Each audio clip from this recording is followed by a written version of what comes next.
आजूबाजूला पाहिलं तर काय दिसतं?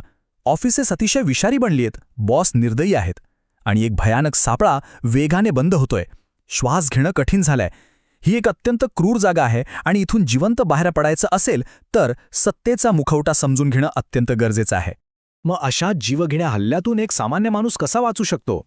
इथं शत्रूला कोणालाही पूर्णपणे चिरडून टाकायचंय. आजूबाजूला फक्त भीती आणि भयानक राजकारण आहे. इथं टाकलेलं प्रत्येक पाऊल धोक्याचं आहे.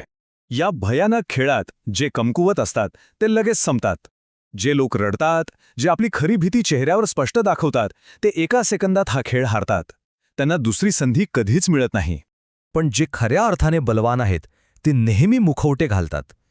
एक खरा सर्व्हायव्हर, एक टिकून राहणारा माणूस कधीही राडत नाही. तो त्याच्या खऱ्या भावना जगाला चुकूनही दाखवत नाही. आतून कितीही वादळ सुरू असलं तरी बाहेरून तो अगदी शांत असतो.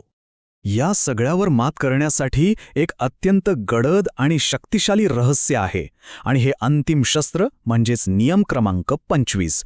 स्वतःची पुनर्निर्मिती करा. स्वतःची पुनर्निर्मिती करणं म्हणजे नक्की काय? याचा सरळ अर्थ आहे आपली जुनी कमकुवत ओळख पूर्णपणे नष्ट करायची आणि एक नवीन अत्यंत शक्तिशाली व्यक्तिमत्व घडवायचं. हे एक रहस्यमय जगण्याचं तंत्र आहे. एक असा डार्क ट्रूथ ज्याला फक्त 1% बुक क्लब या अत्यंत गुप्त आणि उच्चभ्रू विचारसरणीने डिकोड केला आहे. या सापळ्यातून वाचायचं असेल तर हा माइंडसेट असणं अत्यंत गरजेचं आहे. हे जग नेहमीच एखाद्या व्यक्तीवर एक अत्यंत कमकुवत भूमिका लादत असतं, पण एक खरा बलवान माणूस ही लादलेली भूमिका कधीच स्वीकारत नाही. तो ती पूर्णपणे नाकारतो. तो स्वतःचे नियम स्वतः लिहितो. इतिहास पाहिला तर हे वारंवार सिद्ध होतं. आता जुलियस सीझरचंच उदाहरण घेऊया. तो केवळ एक सामान्य नेता नव्हता, तो जगाच्या रंगमंचावरचा एक मास्टर अभिनेता होता. त्यांनी या नियमाचा अत्यंत हुशारीने आणि क्रूरपणे वापर केला.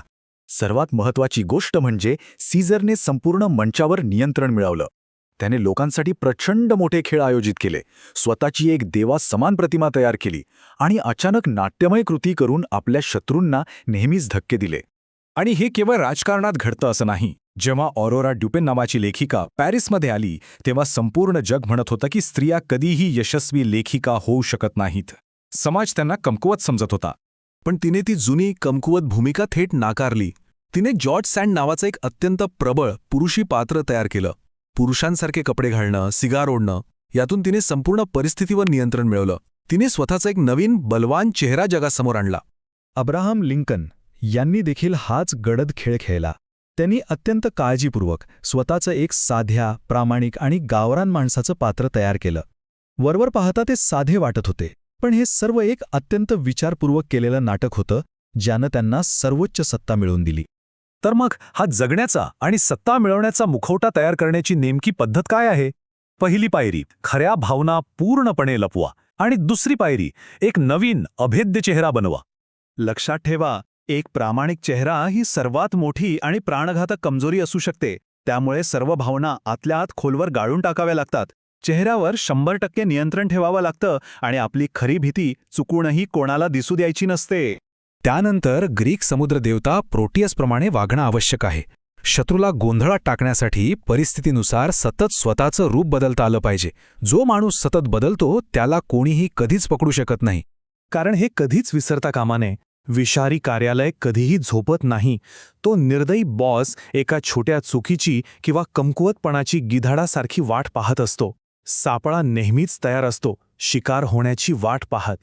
म्हणून आता रडणं थांबवा आणि तो मुखवटा परिधान करा. सत्तेच्या या क्रूर खेळात स्वतःला नव्याने घडवा. पण शेवटी एक अत्यंत अस्वस्थ करणारा प्रश्न उरतोच. समजा एखाद्या दिवशी तो मुखवटा अचानक गळून पडला, तर त्या करिअरवर आणि त्या भविष्यावर खरोखर कोणाचं नियंत्रण असेल?